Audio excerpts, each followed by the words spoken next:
Hello, good citizens. My name is Dan, and welcome back to the Victoria Crown Prosecutors Lies and Crime series.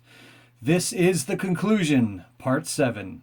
So, in July 2017, after listening to the DARs and ordering transcripts, I filled out the paperwork to have Mr. Pugh, Paul Jeffrey Cheeseman, Melissa R. Murray, and Lauren T. Phipps criminally charged for their criminal actions on the court record. Specifically, I swore and signed the forms to have Mr. Pugh charged with 1 count each of perjury, public mischief, fabricating evidence, obstructing justice, and criminal harassment, as well as the 3 Crown prosecutors, Paul Jeffrey Cheeseman, Melissa R. Murray, and Lauren T. Phipps, each charged with 1 count each of fabricating evidence, obstruction of justice, and criminal harassment.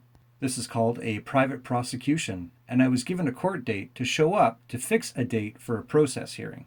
Now, I've been through this before when I tried to have a police officer named Alex Yelovats of the CRD IRSU criminally charged after he criminally assaulted me. In going through this process, it was obvious that the criminal justice system is set up to not only investigate themselves through their own connected agencies, but to also clear themselves of any wrongdoing through their own connected agencies with zero independent oversight. The charge of assault that I tried to put forward against Officer Alex Yelovats never even got before a judge as described by the Criminal Code of Canada via a process hearing. And in speaking with Senior Crown Prosecutor Ken Madsen on how it's possible that when there's evidence of an assault on me by a police officer, that charge got dropped before it could even get before a judge, and I'm being prosecuted for the same offense in where no evidence exists.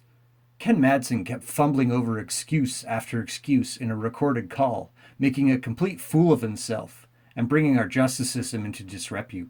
That phone call was posted a while ago, and there's a link to it in the description. If you haven't heard it, you should check it out.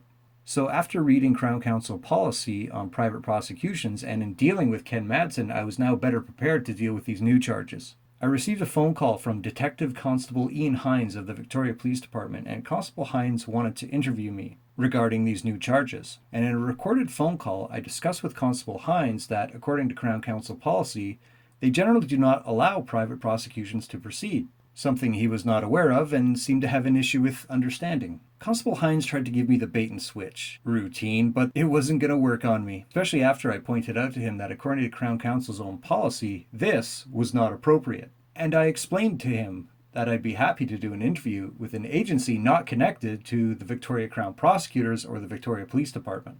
That phone call was posted a while ago, and there's a link to it in the description. If you haven't heard it, you should check it out.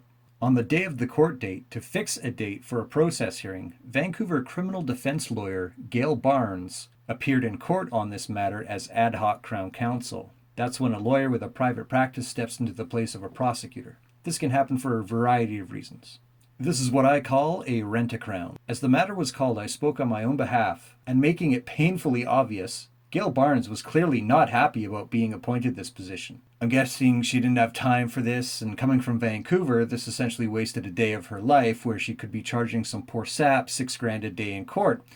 Either that or she's got a tall stack of legal aid cases that she can barely keep track of, and her assistant probably does all the work for her just so she can stay afloat. We eventually set a date for a process hearing, and in approximately 3 business days before the process hearing, Gail Barnes sent me the following letter. Whether the charge approval standard was met in relation to the allegations contained in the informations, I reviewed the transcripts of all relevant court proceeding for the substantive charge. I have also reviewed all transcripts for the breach. I have also reviewed material provided by Detective Constable Hines of the Victoria Police Department. The matter was referred to him pursuant to Crown Counsel Policy Pre-1 for his agency to decide whether to investigate and prepare a report to Crown Counsel. Detective Constable Hines contacted you on July 18, 2017 in an attempt to obtain a statement from you as part of his investigation. His report indicated that you told him you would not be providing a statement to him. Consequently, apart from the transcripts of the court proceedings, which revealed no evidence to support any of the charges in the private informations noted above, there was no other evidence on which any of these charges could be supported. As a consequence of my decision to enter a stay of proceedings on each of these charges, there will be no further proceedings in respect of the informations that you have sworn. Yours truly, Gail Barnes. So Gail Barnes basically concluded that because I would not speak to Constable Ian Hines, and according to her, the transcripts did not provide any evidence to support any of the charges that I had laid against Mr. Pugh, Paul Jeffrey Cheeseman, Melissa R. Murray, and Lauren T. Phipps. Now hang on a sec, because I know what you're thinking, right? How can there be no evidence, right? Well, hang on. Let's give old Gail Barnes the benefit of the doubt, and let's go over how the criminal code defines each charge, and see if we can match them up with either something like evidence in the transcripts or something that could be given by me if I was given the opportunity to be interviewed as per Crown Counsel's own policy. And we'll start with perjury, section 131 of the Criminal Code. Everyone commits perjury who, with intent to mislead, makes before a person who is authorized by law to permit it to be made before him a false statement under oath or solemn affirmation, by affidavit, solemn declaration, or deposition, or orally, knowing that the statement is false. Public mischief, section 140 of the Criminal Code. Everyone commits public mischief who, with intent to mislead, causes a peace officer to enter on or continue an investigation by A, making a false statement that accuses some other person of having committed an offense, B, doing anything intended to cause some other person to be suspected of having committed an offense that the other person has not committed.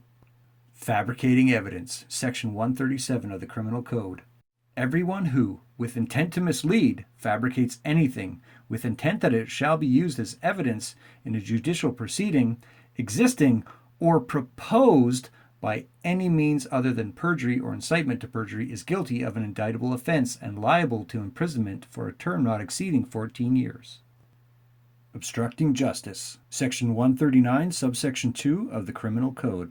Everyone who willfully attempts in any manner other than the manner described in subsection 1 to obstruct, pervert, or defeat the course of justice is guilty of an indictable offense and liable to imprisonment for a term not exceeding 10 years. And basically what that says is it's to be open to interpretation. Criminal harassment, section 264 of the Criminal Code. No person shall, without lawful authority, and knowing that the other person is harassed, or recklessly as to whether the other person is harassed, engage in conduct referred to in subsection 2 that causes the other person, reasonably, in all the circumstances, to fear for their safety or the safety of anyone known to them. And just to clear up the subsection 2 says this: the conduct mentioned in subsection 1 consists of A, repeatedly following from place to place the other person or anyone known to them. B, repeatedly communicating with, either directly or indirectly, the other person or anyone known to them.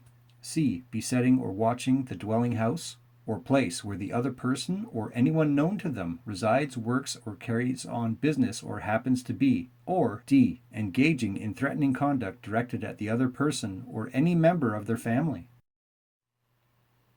So let's start with Mr. Pugh, and we'll start with count 1, perjury. And just going by the DARs and the official court transcripts, and I'm going to be very specific or verbatim. Quote, where I lived at the time, unquote. Quote, lived, unquote. Quote, lived, unquote. Quote, I lived on Uphill Avenue, unquote. Quote, there's a garbage can right outside the building I was living at the time, unquote. And when Judge Rogers asked Mr. Pugh if he was comfortable talking about where he lived at the time, he replied, quote, yep, unquote. So obviously Mr. Pugh intended to mislead, and he made the false statement knowing that the statement is false. And we know this is false because Mr. Pugh later had me arrested and imprisoned and charged with breach of recognizance for being on the property in which he no longer lived at, or so he says. Let's move on to count 2, which is public mischief. Well, Mr. Pugh did commit public mischief in that with the intent to mislead the Victoria Police to enter upon an investigation by A, making a false statement that the accused, me, of having committed the offense of breach of recognizance, and that Mr. Pugh reported the offense of breach of recognizance when that offense had not been committed. When I was originally placed on the bail conditions, they said that I cannot go where I know he lives. Mr. Pugh would have also received a copy of that, and it would have been verbally read to him over the phone by my bail supervisor. So Mr. Pugh knew exactly what he was getting himself into. Let's move on to fabricating evidence. So Mr. Pugh did, with intent to mislead, fabricate statements to police about me committing the offense of breach of recognizance, as well as failing to tell the police that he gave misleading testimony on the record the previous day at the trial in the Victoria Law Courts. And Mr. Pugh gave all this information to the police with the intent that it should be used as evidence in a proposed judicial proceeding. Let's move on to count 4, obstruction of justice, attempt to pervert, defeat, or obstruct justice. So Mr. Pugh did willfully attempt to obstruct, pervert, and defeat the course of justice in a judicial proceeding by having me arrested, imprisoned, and charged with the offense of breach of recognizance on contradictory testimony on the record given by Mr. Pugh in the trial. And count 5 is criminal harassment. And Mr. Pugh did criminally harass me by knowing that I was harassed or reckless as to whether I was harassed, and did so without lawful authority by engaging in threatening conduct directed at me, thereby causing me to reasonably, in all the circumstances, fear for my safety. So when someone calls the police on you just to have you arrested because they're pissed off at you, is that threatening conduct? And you tell a big spun up story to have them held in custody for God knows how long. Is that threatening conduct? You tell me. And am I reasonably fearing for my safety by being in prison for something I couldn't have done and I have no criminal record? And let's move on to the 3 prosecutors. We'll start with Paul Jeffrey Cheeseman with count 1, fabricating evidence. And Paul Jeffrey Cheeseman did, with intent to mislead, fabricate statements and or submissions about me, committing one each of breach of recognizance, criminal harassment, and obstruction of justice, as well as failing to tell the judge at the trial, which Paul Jeffrey Cheeseman was present in, Mr. Pugh, the complainant, misled the court that he had moved and no longer lived at Ding Ding O Ding Uphill Avenue, thus changing the conditions of the accused own recognizance and specific bail conditions, with the intent that it should be used as evidence in a proposed judicial proceeding. And you may remember when Mr. Kuzma was acting as duty counsel on my behalf, and Mr. Kuzma stated to the court that he had spoke to Mr. Cheeseman, and Mr. Cheeseman had a recollection, but that wasn't my recollection.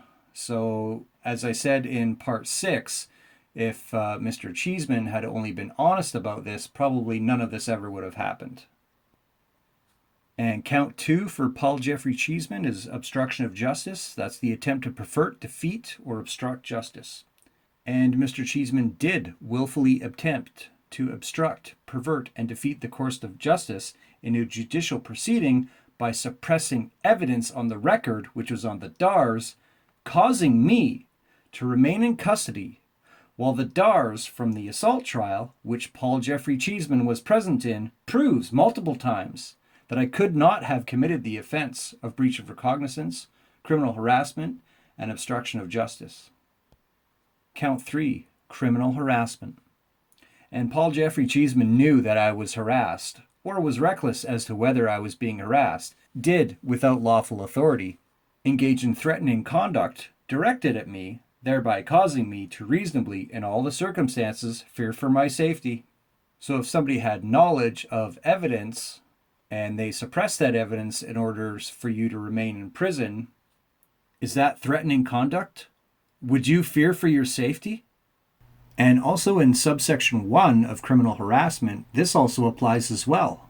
It says that the other person reasonably, in all of the circumstances, to fear for their safety or the safety of anyone known to them. And I certainly feared for the safety of my spouse after a couple of days in prison. She was all alone, and when it got to the point after a couple of days, I'm now legitimately fearing for her safety because I'm not there. I'm not home, and if something happens, or say somebody breaks in, this was something I was fearful of. just being away for the first couple of days.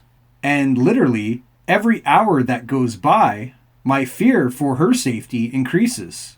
So imagine how extremely terrified I am after being in prison for 2 weeks, and she's been all alone this whole time. And if I plead not guilty, then I'd be in prison for at least 6 more months, or possibly a year. And that's one of the main reasons why I pled guilty. And that does fall under criminal harassment.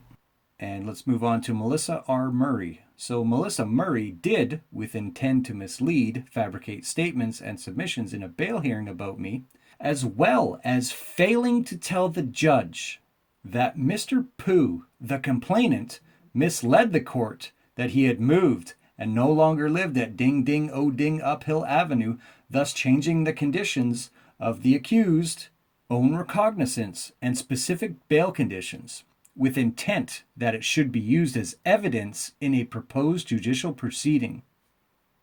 Now, it might be arguable that Melissa R. Murray didn't actually say anything to the judge. The judge just said, hey, the court time's over for today, so you're going to prison for the weekend.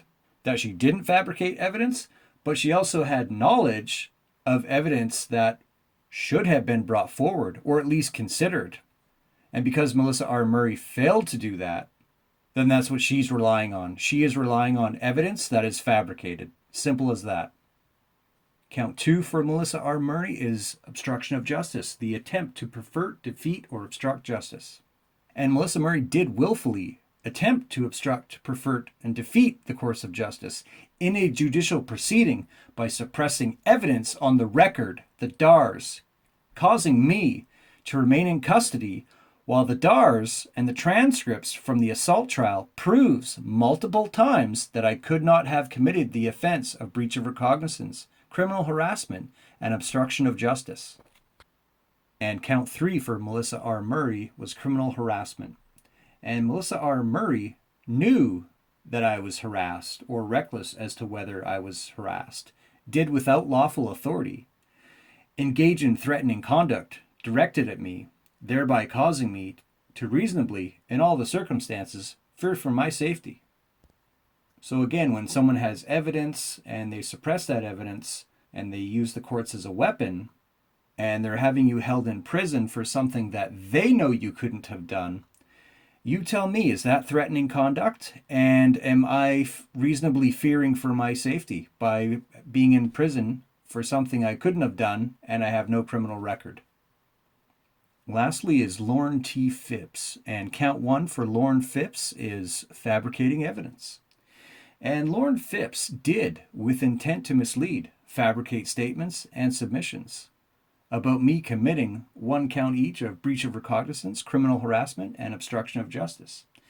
Lauren Phipps misled the judge at the bail hearing on the record that while I was in a reverse onus position, that the version of events that I was putting forward to the court is contradicted by the DARS, as well as Lauren T. Phipps failing to inform the bail hearing judge that Mr. Pugh, in the assault trial, misled the court that he had moved and no longer lived at Ding Ding O Ding Uphill Avenue, thus changing the conditions of the accused's own recognizance and specific bail conditions, with intent that it should be used as evidence in a proposed judicial proceeding. Count 2 for Lauren T. Phipps is obstruction of justice, the attempt to pervert, defeat, and obstruct justice. And Lauren Phipps did willfully attempt to obstruct, pervert, and defeat the course of justice in a judicial proceeding by suppressing evidence on the record, the DARS, causing me to remain in custody while the DARS from the assault trial proves multiple times that I could not have committed the offense of breach of recognizance, criminal harassment, and obstruction of justice. And count 3 for Lauren T. Phipps is criminal harassment. And Lauren Phipps knew that I was harassed or reckless as to whether I was harassed, did without lawful authority, engage in threatening conduct directed at me, thereby causing me to reasonably, in all the circumstances, fear for my safety. So when I go to that bail hearing in part 4 and tell my side of the story, which was the truth, and Lauren tells the judge that the DARS, the audio recording from that part of the trial, the assault trial, contradicts my story when it actually supports my story, so that Lorne Phibbs could have me held in prison for an offense that I could not have committed in an act of retaliation. You tell me, is that threatening conduct? And having me held in prison with no criminal record for an offense that I could not have committed? In all of those circumstances, would I fear for my safety? So there's that. Now, here's an interesting point. How can Gail Barnes say there's no evidence? Remember in part 6, my no evidence motion with Judge Rogers? According to Judge Rogers, by Mr. Pugh saying I punched him, that is some evidence.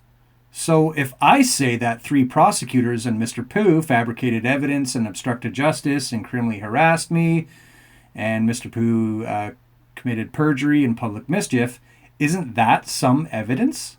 Right, because Judge Rogers said if Mr. Pugh says I punched him, that's all the evidence she needs to get a conviction. Then shouldn't it be the same for me when I file all the paperwork and say that they did all that? Isn't that some evidence? Because it sounds like Gail Barnes is contradicting Judge Rogers, and Judge Rogers is contradicting Gail Barnes. In fact, both of them are discrediting each other, aren't they?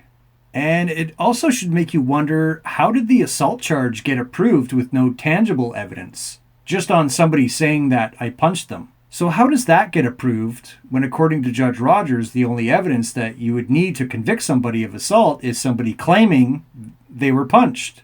So how can that assault charge even get approved, and then me filing charges against 3 prosecutors and Mr. Pugh, that all got dropped even though there's solid evidence in the transcripts? And how could she say that the charge was also stayed as a consequence of me not providing a statement to a connected agency? According to their own policy, that's not appropriate. If I give a statement to a connected agency, it's guaranteed to go nowhere. That's just a normal and accepted dysfunction of our justice system. So maybe Gail Barnes never actually read the transcripts, as she claims she did. Or maybe what really happened with that, which is all too common with lawyers, is Gail Barnes had her assistant read it for her. Well, maybe her assistant started and fell asleep after the first page. Or maybe her assistant is so bogged down with a tall stack of legal aid cases that are her assistant's responsibility. The assistant never had time to read the transcripts. Isn't a tall stack of legal aid cases a tall stack of money? Well, maybe that's what happened. Because there's no money to be made here with me in my matter, right? So maybe I'm just wasting the time of the money makers. Oh, sorry, money makers. Now I know how the justice system really works. And so do you. Yes, you watching this. Speaking of which, leave a comment below about how you think Vancouver criminal defense lawyer Gail Barnes handled this matter. What kind of service would you get from a criminal defense lawyer that can't recognize when Crown witnesses are committing perjury, public mischief, fabricating evidence, obstruction of justice, and criminal harassment? And what kind of service would you get from a criminal defense lawyer that can't recognize when Crown prosecutors are committing fabricating evidence, obstruction of justice, and criminal harassment? Would you hire or recommend a criminal defense lawyer that can't find any evidence in clear cases of legal abuse on the court's own record? Look at all the evidence that I pulled out of the transcripts. I'm just a buffoon that could barely put together a grade 12 education, but Gail Barnes is a full-blown lawyer and can't find any evidence in the transcripts? I'm guessing that maybe some criminal defense lawyers aren't as good as they say they are on their own websites. It does pay to shop around, I know that. Well, what an embarrassment to our justice system, our province, and our country. Shame on you, Gail Barnes, for allowing this to happen without any consequences, for making our courts look like a joke. Now, I did email BC's Attorney General, David Eby, as he is responsible for the conduct of British Columbia's Crown prosecutors. Surprisingly, Mr. Eby never responded. Shame on you, Mr. Eby. How can you sit by idly and let this matter in which you're responsible for get not only this far, but completely evade accountability and bring disrepute to our justice system? Well, I'm going to wrap part 7 and the entire series up right here. Thanks for watching. Thanks for sticking with me. I know it's been a long haul, parts 1 through 7. I hope you watched them all. And just a quick update. As of this recording, in late June 2018, the punitive and therefore unlawful probation conditions of the anger management and violence prevention counseling that I was forced to take made no improvements to rehabilitate me. I was not an angry or violent person before the counseling, and I still am not today. So clearly that condition was unlawful because it didn't contribute to my rehabilitation and it didn't contribute to protecting society. And the same goes for the restrictions of using video and audio recorders on people without their consent. I got into photography and making short films in 2010, 5 years before all this started, and I'm still doing it to this day. Therefore, clearly that order was unlawful because it didn't do anything to rehabilitate me, and it played no role in protection of society. Thanks for watching.